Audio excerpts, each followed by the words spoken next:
Good afternoon, everyone, and welcome to today's Idaho Falls Lunch-In presentation by the Idaho Falls Rotary Club. We're so happy to have you with us today. During these times when we haven't been able to meet together in person, we are so grateful for IE Productions and the platform of the Idaho Falls Lunch-In to allow us to continue to share in wonderful programs about our community to keep us connected and informed. One of the hallmarks of our Rotary Club is our weekly lunch meeting, and we've really been missing having that time to get together socially.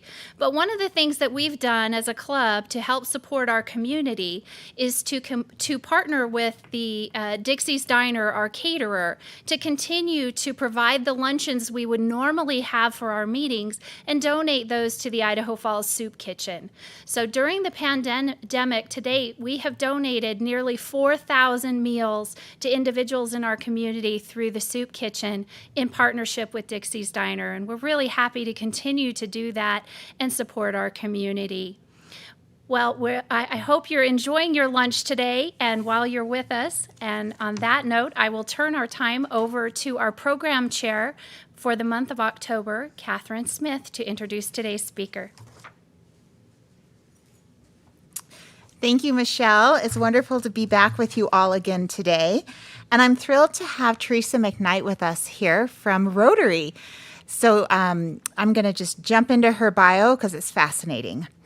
Teresa McKnight is the CEO of Regional Economic Development for Eastern Idaho, which is, many of us know it as READY.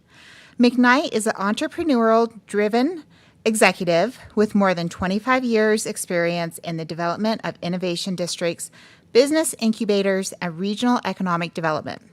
She has a strong background in government relations, building public-public and public-private partnerships, consulting on strategic economic development and philanthropy initiatives, and moving new ideas to market.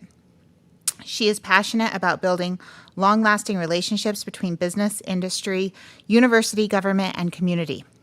As CEO of READY, Ms. McKnight works closely with community partners to promote economic development through retention and expansion of existing businesses, attraction of new business, enhancing entrepreneurial activities, workforce and talent development in the region. Prior to joining READY, Ms. McKnight served as the director of the State of Utah Incubation Enterprise and Technology Outreach Program. She led the development of the first statewide incubation program in Utah and negotiated the first of its kind partnership agreement between the state of Utah and United States Air Force. Prior to working for the state of Utah, Ms. McKnight led regional economic development efforts through the development of several large innovation districts in 3 different states that resulted in the master planning and development of more than 500 acres, recruiting over 100 high-tech companies, creating more than 3,500 high-tech jobs, and raising over $250 million in public and private dollars. Ms. McKnight has received several honors and awards, including an award for excellence in rural economic development from the Department of Commerce in Washington, D.C., and the Chamber of Commerce Achievement Award in Business. She serves on the Idaho Innovation Center Board, is a member of the Energy Communities Alliance, ECA, the International Economic Development Council, also known as IEDC, and Idaho Economic Development Association, IEDA. Plenty of acronyms to deal with today. We're thrilled to have Teresa here, and I'm excited to have her here at the podium. Welcome. Thank you, Catherine. I appreciate the opportunity to be here. Good afternoon. It's a pleasure to be with you here today through this technology that we have, which is something that READY has really been pushing this year, is the technology that's at our fingertips, especially during a pandemic. So I'm excited to share with you all of the great happenings that are happening in Eastern Idaho, and that is the reason why I chose the title of my presentation, What's Up in Eastern Idaho? A Lot. So with that, I'd like to go right into my presentation. Just a little bit about me and my background. I wanted to show some of the projects that I've worked with in the past so that you can understand the true value and impact of regional economic development, which is so critical as we push forward our efforts. But at Utah State University, so if we could bring up that slide, Utah State University There we go. At Utah State University, we expanded that acreage from 38 acres to 173 acres, in which we had 48 high-tech companies, 16 buildings, and 2,100 employees. And the reason why I share this with you is the importance of our higher education institutions. We had 980 students at the university employed at this research park, which means that while they were gaining their education, they could work through internships, assistantships, part-time employment to get that real hands-on, real-world experience while gaining their education, which is critical to the students and also to the employers that will be hiring these students upon graduation. And I was then recruited to South Dakota State University, where I developed the first research park in Brookings, South Dakota. This was a regional economic development effort where we expanded or developed 125 acres. In that time, we had 4 buildings, raised $32.6 million in 5 years, had over 20 high-tech companies, and 12 research groups from the universities, a true public-private partnership. And then I was recruited away to Montana State University, where they had an existing research park on 30 acres. It was a failing research park that had developed in 1987. So when I came on board, it had been going for 27 years in the red, believe it or not. We obtained additional acreage and expanded that innovation district or research park into more than 100 acres, in which we were getting ready to break ground. We'd completed a master plan on this project, and the president of the university decided to launch a fundraising capital campaign for the university and put the project on hold for a year. When you're getting ready to kick off and develop a research park like this, an innovation district, it's important that the momentum continue. And so at that time, I decided that I was being recruited back to Utah and decided to take a position back with the state of Utah, in which my responsibility there was regional economic development from the area of North Salt Lake clear up to Logan, Utah, to the Utah-Idaho border.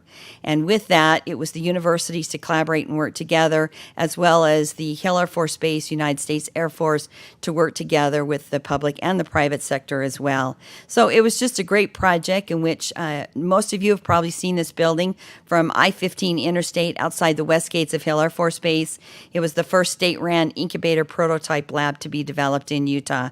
So it was a great project, and again, a lot of strong economic development efforts that came into this project. So what I'd like to do now is talk about READY. And several years ago, community leaders in eastern Idaho gathered to assess ways to improve economic development efforts. They were looking at the way leadership was developing things in Salt Lake City, the way that the growth and development was happening in Boise, Idaho, as well as other adjacent states.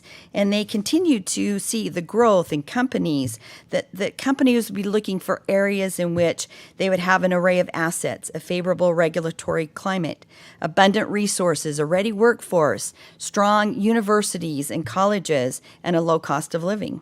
And so leadership believed eastern Idaho would fit the companies and what they were looking for. And so therefore, they pushed forward to prove it by establishing a regional economic development organization that would create and promote the assets of our region. And today, more than ever, companies and site selector gathers information and they gather data through organizations, through READY, that represent and promote the assets of the region and provide the data and the information that they need to make decisions of areas that they want to either expand into or relocate their operations. And it really creates a lot of economic value to any region. When we look at regional economic development, READY covers 14 counties, which when we look at the 14 counties, it covers from the I-15 corridor, the Utah-Idaho border, clear up to the Idaho-Montana border to the south and to the north, as well as Montpelier to the east and Stanley, Chalice, and Sun Valley to the west. So READY covers a large area. READY's a 501c6 nonprofit corporation. We work with cities and counties, business and industry institutions, nonprofit organizations, as well as community leadership. Higher education is important to us as well. When we look at our regional assets, which is really exciting, READY has worked hard to do the research and collect the data necessary to help make critical decisions that will impact eastern Idaho over the next 5 years, but most important, over the next decade and beyond. So when we look at our regional strengths, we are the second largest workforce in the state of Idaho. We have the fourth and fifth largest cities, which is Idaho Falls and Pocatello. 81.7% of our population is under 30, which thanks to BYU Idaho, a strong university in Rexburg, we have a large population under the age of 30. We're home to the largest Department of Energy site, INL, and the Naval Nuclear Propulsion Program. We're also home to the Collaborative Computing Center, the Sawtooth Supercomputer, home to the CyberCore Integration Center, Cybersecurity. We have 8 medical facilities. Agriculture Mega Center is what Eastern Idaho is recognized for, number 1 in malt barley, and number 1 in spring wheat, and of course, number 1 potato capital in the world. Many inside as well as outside the state are not aware of the breadth of federal programs that are located in our region. INL celebrated its 70th birthday. Their portfolio continues to grow and is now much more than nuclear, which speaks volumes regarding the thought-provoking leadership in place and what the future holds for the lab and for Eastern Idaho. INL continues to be progressive in their efforts, and last year INL opened 2 new buildings, which I've already alluded to, the CyberCore Security Integration Center and the Collaborative Computing Center. The CyberCore Integration Center serves as a research, education, and training facility for cybersecurity work. This facility brings together federal, state, academic, and private industry to jointly design and develop resilient infrastructure that can withstand current and future threats, ranging from cyber attacks to natural disaster. The Collaborative Computing Center is home of INL's Falcon and Lemhi supercomputers and the Sawtooth, one of the most powerful supercomputers in the Pacific Northwest. Both these facilities not only enhance INL's supercomputing and security capabilities, but will also serve Idaho's universities, students, faculty for decades to come and increase the research within our university systems and our federal system, as well as our economic opportunities here in Eastern Idaho. The Naval Reactor Facility is undergoing significant changes. Currently, 2 projects, $500 million each, are moving forward with 150 construction workers currently on site. Construction on this project will peak in year 2021 with close to 500 construction workers on site. Another example is the substantial growth of the FBI campus in Pocatello, a testament to the stability of the program in the region. This year, FBI cut the ribbon on a new $100 million office and data center on their campus. The center will be an epicenter to what FBI is doing in Washington, D.C., and will move vast amounts of data and information and intelligence at all times, helping to produce intelligent products, thwart terrorist activities, and arrest criminals. And important to note, the FBI Center they have 110 data centers located across the United States. And over the past 5 years, they have been in the process of doing a major consolidation of their data centers, saving in excess of $135 million. So the FBI has phased out over 100 data centers across the United States, ultimately leaving 3 data centers in place, which we are lucky to say it includes the data center in Pocatello. The facility currently employs over 300 employees, and the expansion will add sufficient space for them to expand their operations and expand and hire an additional 250 workers over the next 2 to 3 years.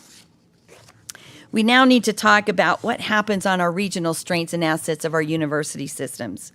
When it comes to our workforce pipeline, few regions have as much to offer as Eastern Idaho, with close to 50,000 students enrolled each semester in our institutions. Ready works with each institution to address workforce needs, including workforce development, training, custom fit programs, and projected jobs coming down the pipeline in construction industry and job requirements of tomorrow, which is critical as fast as our technology and our world is changing. When we look at regional key strengths and assets, this slide provides a great visual of the large private employers that call Eastern Idaho home. This list is impressive, and it really highlights both the size and the diversity of our economy, key to economic viability. These businesses are extremely progressive, and through their hard work and out-of-the-box thinking, they've transformed the state of Idaho from that of an old mining, timber, and railroad state to a modern technology-driven manufacturing, agriculture, and energy state. Premier Technology is a good example. In Blackfoot, they've completed a $15 million expansion, and their expansion allows for a fully automated process when it comes to handling, storing, and cutting of raw materials. Now, I know that it's hard to mention COVID, but I do want to bring everyone up to date where we stand as far as our unemployment figures. As of the end of September, our unemployment figures are between 2.1% and 3.7%. As you can see by the outline here, Bannock County is at 3.7%, with Madison County with the lowest at 2.1%.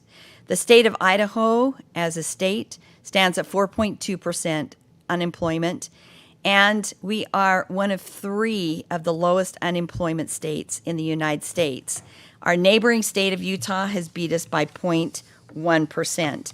But as leaders, we are working very, very hard to take the number 1 position when it comes to unemployment. I do want to point out, too, that when we look at where we were several months ago, it is amazing what has happened across our state, and in particular in Eastern Idaho, which I really have to commend and applaud local leadership, our regional leadership, in working hard to reach out to businesses and industries, to be able to help them to pivot, to transform, to regroup, to do business different than the way that they've done it in the past to get our unemployment figures down. And when we look at comparison of where we were just 5 months ago in May, Bannock County was at 9.9%. In Region 5, and in Region 6, Teton County was at 14.9%. So when you look at the unemployment figures that I just provided and outlined, we have made a phenomenal recovery here in Eastern Idaho. And again, it's the strong businesses, the business leaders, and also the community and civic leaders that pull together in hard times to bring our unemployment and get us back to somewhat of a new environment and a stable environment. When we also look at where we were as far as unemployment claims, in May, the week of May 2nd, we were close to 72,000 claims, unemployment claims. And so, again, we've made phenomenal progress over time. Now, I would like to just talk about regional approach to economic development to strengthen both regional vitality and resilience while expanding opportunities. So our focus is on business retention, expansion, and recruitment, workforce development and training, growth in research and entrepreneurship, regional investment and financial viability, as well as strategic planning and marketing. When it comes to economic development, we rolled out in December, we have an annual meeting with our boards, our executive and advisory boards. And what I've tried to communicate is that READY is in a position, as we rolled out READY 2020 for this year, to think outside the box, to really push boundaries, and to look at economic development and operate in an economic development world in ways that we've never done before in this region.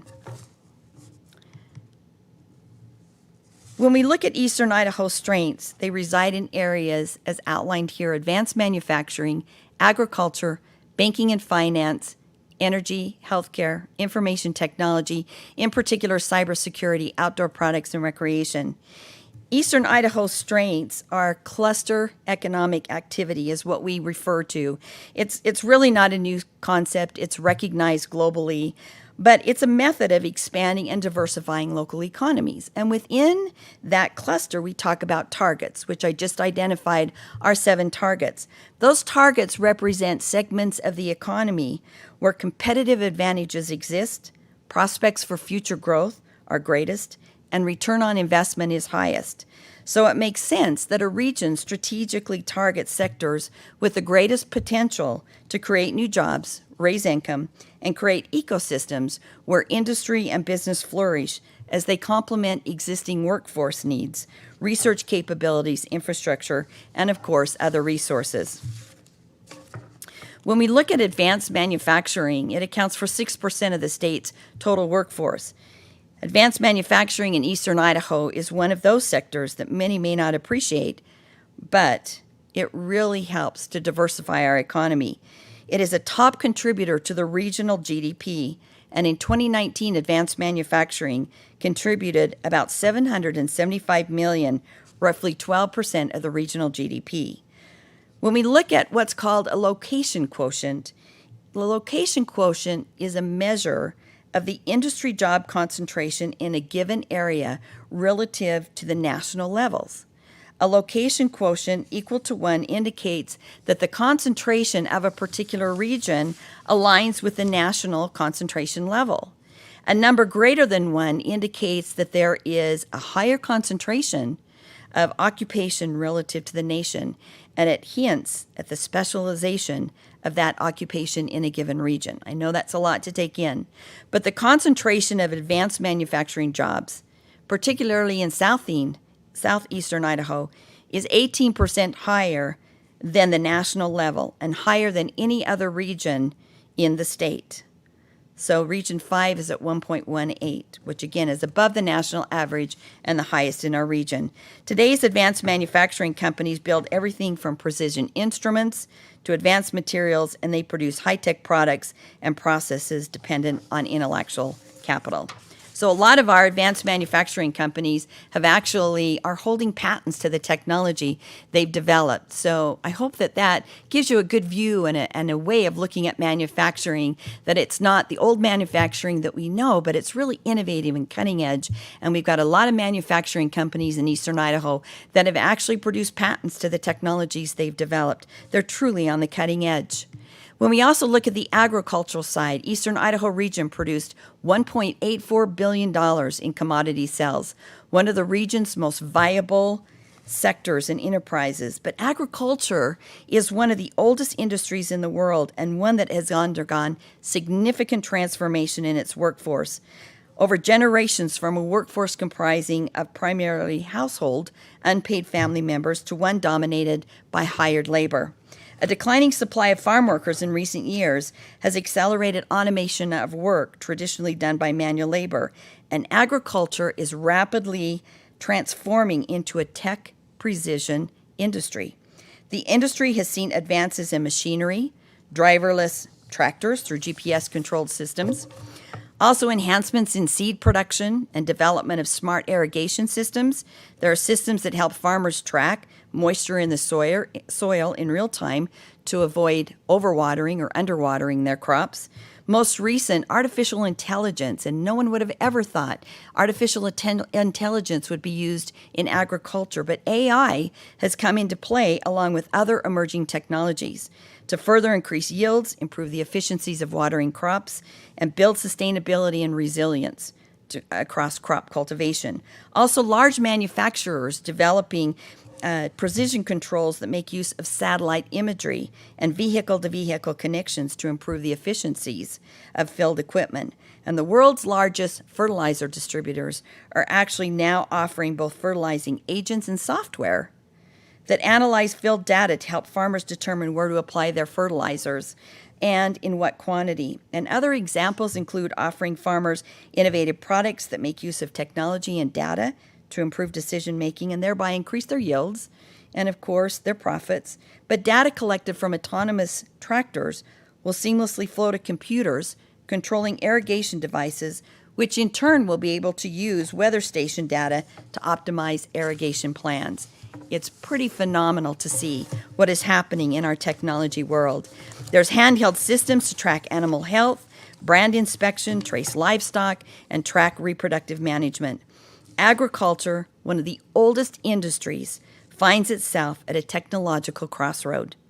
And the success and sustainability of one of the oldest industries may well depend on technology transformation, and those that embrace it at the outset may be best positioned to thrive in agriculture's connectivity-driven future.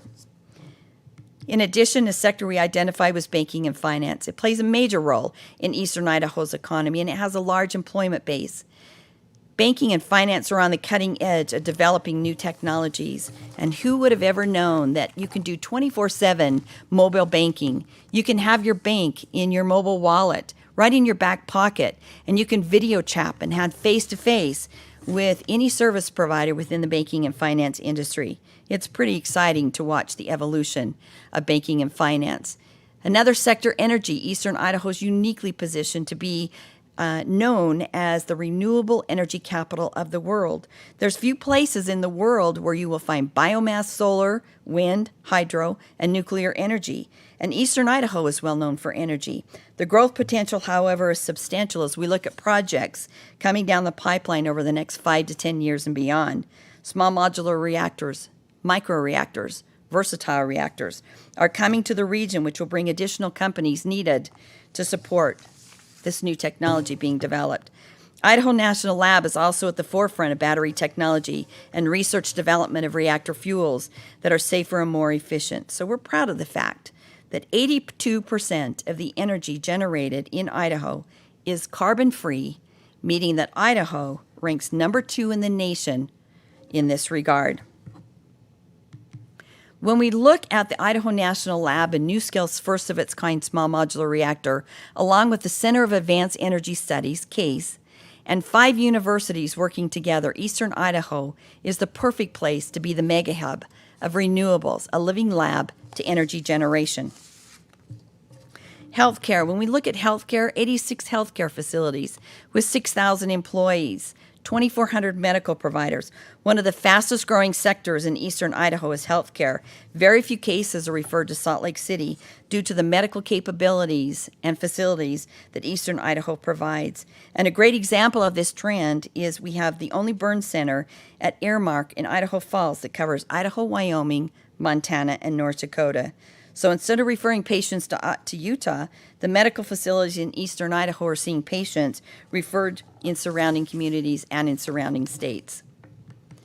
Information technology. Eastern Idaho leads the nation in securing critical infrastructure, control systems, reducing cyber threats. So the activities that are happening at INL and FBI are on the cutting edge. And I think that with the new facilities that have currently been opened at INL are a good example of that. INL is designated as the lead laboratory for protecting large systems like water and power from cybersecurity threats. And the FBI Center in Pocatello plays a vital role in investigating and responding to all threats throughout the nation. Their responsibility continues to expand as they employ the latest technology to keep up with the rapidly changing environment. Outdoor products. Who would have known eastern Idaho ranks as the top 10 of best states as a great outdoor playground? Forbes, Kiplinger's, the Wall Street Journal, and others have identified eastern Idaho as the ideal location for companies in search of an affordable, pro-business environment and boundless quality of life. Eastern Idaho is known for the great outdoors, whether it's fishing, whitewater rafting, snow sports, camping, hiking, hunting, biking, and climbing. We have seen an uptick of startup companies in this area over the past 2 years. So it's pretty exciting when you form a company and you walk out your back door and can actually put that new idea, that new product, that new concept to life in your backyard with the technologies and the outdoor quality of life that we have. So now let's get into Ready 2020. I alluded to that where we talked out that we've rolled out new programs and new initiatives. And one of those that we've rolled out is new investor levels and benefits.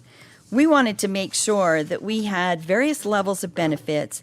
As a 501c6 organization, we run on investments and membership fees to help to sustain and support the growth of regional economic development. So we have 8 different levels of new benefits and offerings.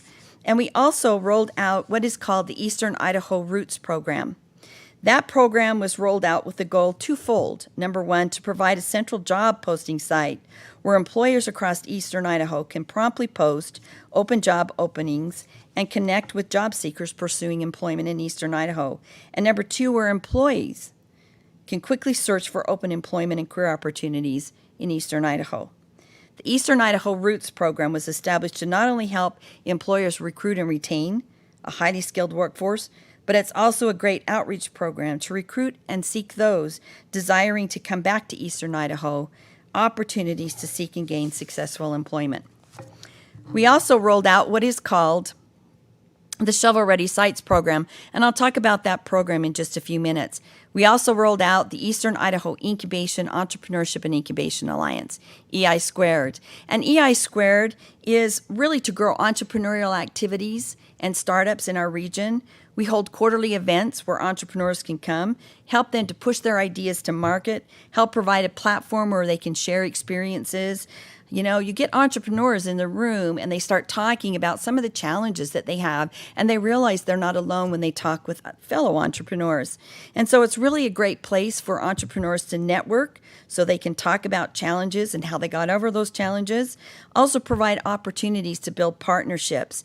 Company A entrepreneur starts talking to company B entrepreneur, and they realize that maybe if they come together with their technologies, company C could be developed. So it's a good opportunity to provide those opportunities for expansion of startup companies. And of course, networking. We all know in the business environment, networking is critical and important to our personal development as well as our business development. So it's a network critical to building strong and sustainable entrepreneurial environment.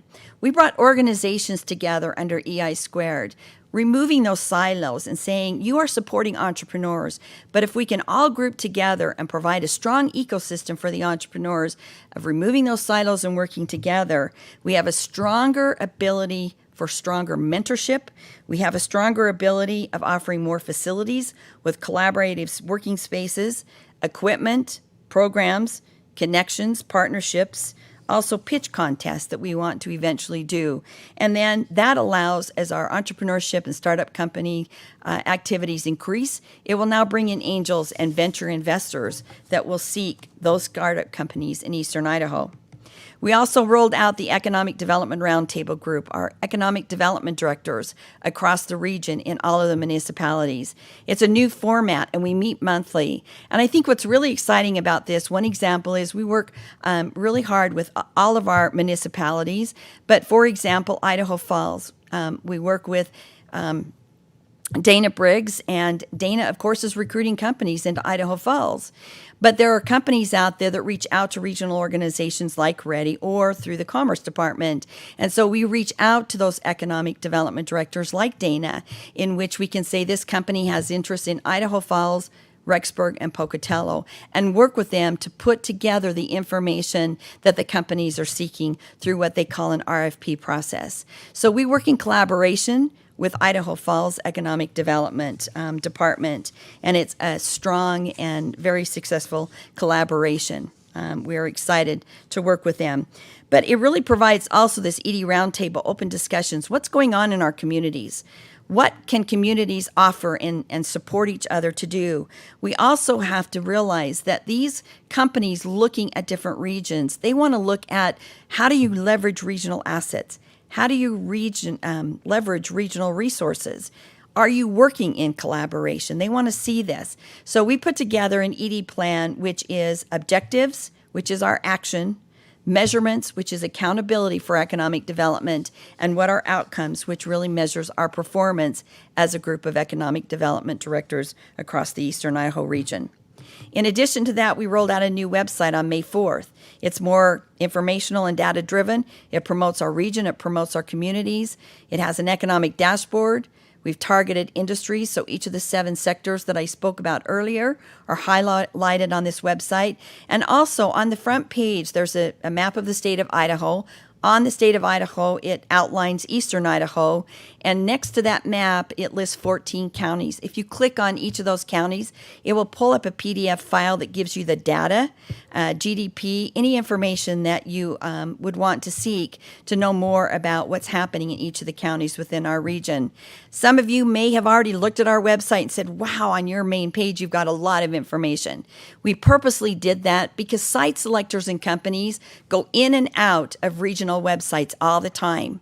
And if we can't catch them, their attention within the first 60 seconds, they've gone on to the next community, the next region, and we don't even know that they've looked at Eastern Idaho. So we put information in there that is eye-catching, that is informational catching, which actually promotes the opportunity for them to say, we want to know more about the region. They pick up the phone and they can call, and we can start those discussions to get that company into our region. In the next one, when you launch a new website, you always want to track the users. And so in here, we track during a 3-month period, and we track our reports every Friday. But just in a 3-month period, we had 1,220 users. And so when we start to look at the data that we receive on a weekly basis, our new website is doing exactly what we wanted it to do. It's promoting the region. We're gathering attention, and we're also, if you can see at the bottom of that slide, that we're hitting areas around the United States, very big areas like Atlanta, Chicago, Illinois, Utah, Colorado. So again, our website is doing exactly what we were wanting it to do when we rebuilt our website. In addition to that, we rolled out what's called shovel-ready sites. So we wanted to promote to interested companies and site selectors the sites that are available all across our region. And so there's a map, and there is a gold teardrop that shows shovel-ready, which means zoning, permitting, some type of infrastructure has been brought to the site. There's a green teardrop that means it's open land, and a blue teardrop, which means that it's buildings that are ready to be occupied. When we launched that new website over the past 4 months, we've received over a dozen interests from new prospects looking at Eastern Idaho, which is more than we've had in past years in a 1-year period of time. So that was just over a 3 to 4 month period.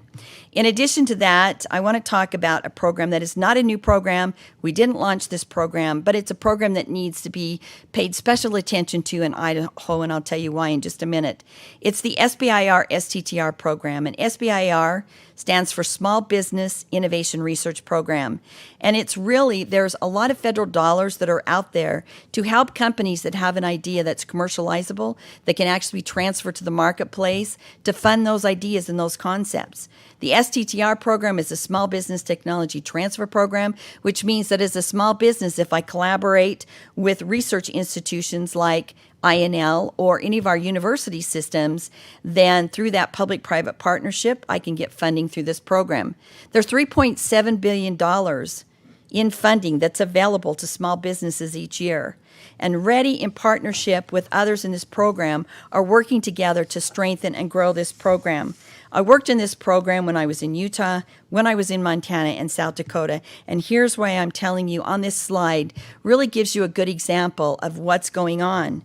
Our concern is that we are not using this program well. And because we are not using this well, through what they have is called a yearly road tour.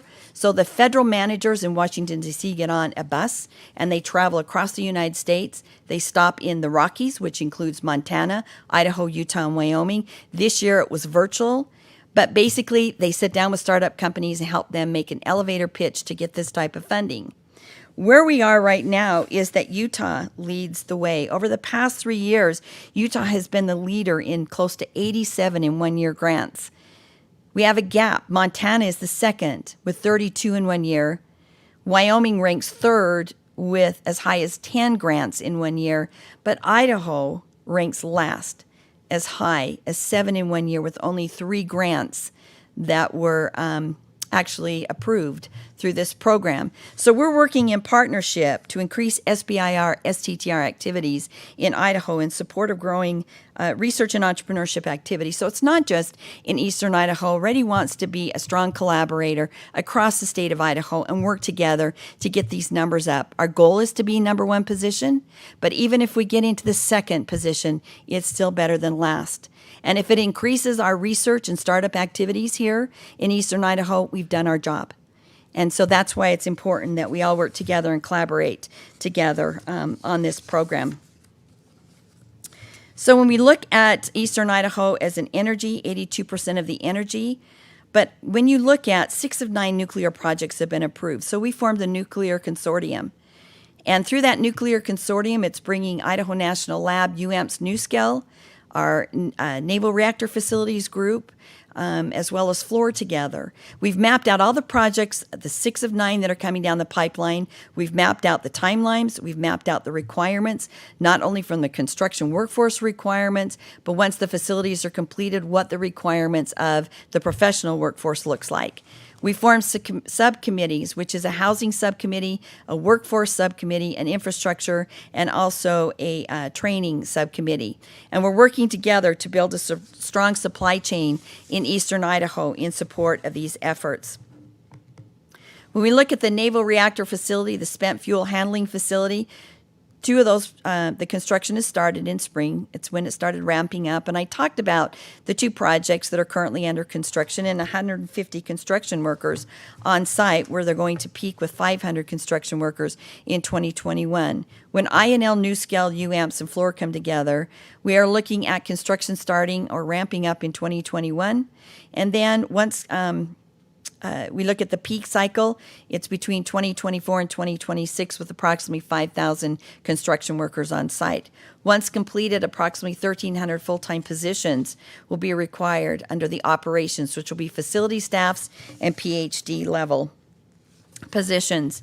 I did already talk about the Cyber Integration Center, as well as the Collaborative Computer Center and what's going on with the FBI. But I do want to also talk about our collaboration with the Idaho Technology Council. Every year they put a regional knowledge report. They started this 3 years ago. The one coming out this year is really exciting. When we look at Idaho Technology, breaks it up in region 5 or 6. From READY's perspective, we are eastern Idaho. We are both regions together. And so from the past reports, they've focused on disruptions, but this year they're going to focus on opportunities through a pandemic and how businesses have pivoted.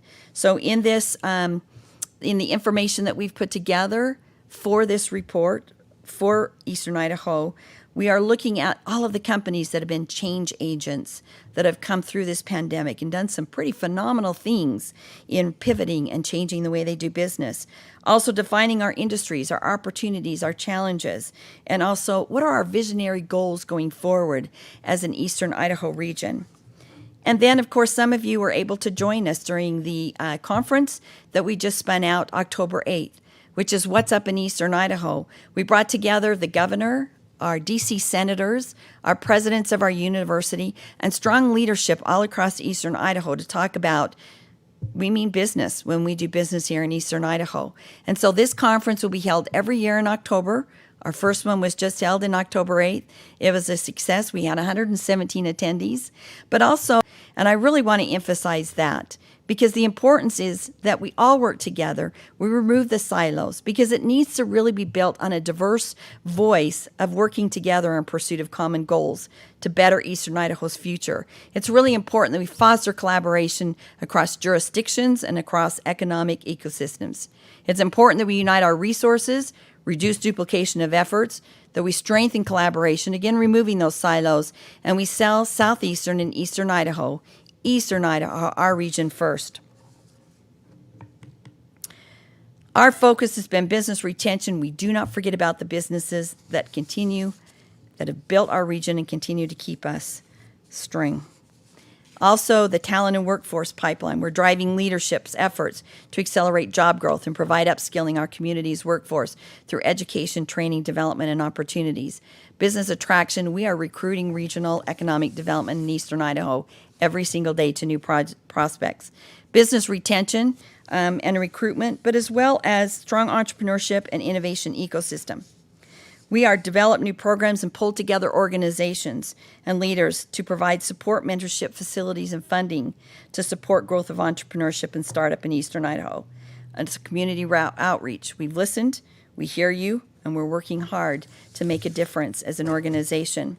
We've developed a scorecard. So as you can see by this slide, that we've developed a scorecard where we've set objectives, we've set timelines, we make data-driven decisions.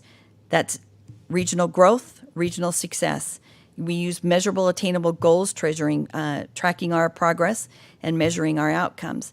And I think it's important that as I stand before you today, that I don't just stand before you to talk about all the great things of our region and the things that Ready are doing. If I cannot put action to my words, then I shouldn't be in this position. It's important to me in every position that I've held that it's all about progress, and it's all about showing that progress through different goals and outcomes, and especially through a report that we'll publish in 2020 annual report that will come out in February of 2021. So again, I want to emphasize it's all about working together. While I was in Utah, I worked under Governor Leavitt, Governor Huntsman, and Governor Herbert.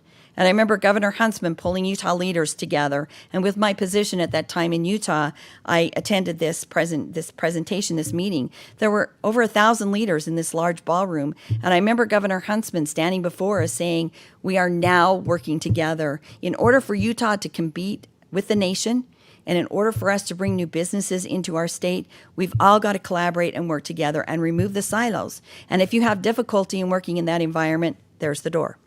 And I think that, in a way, that is the reason why Utah is where it is today.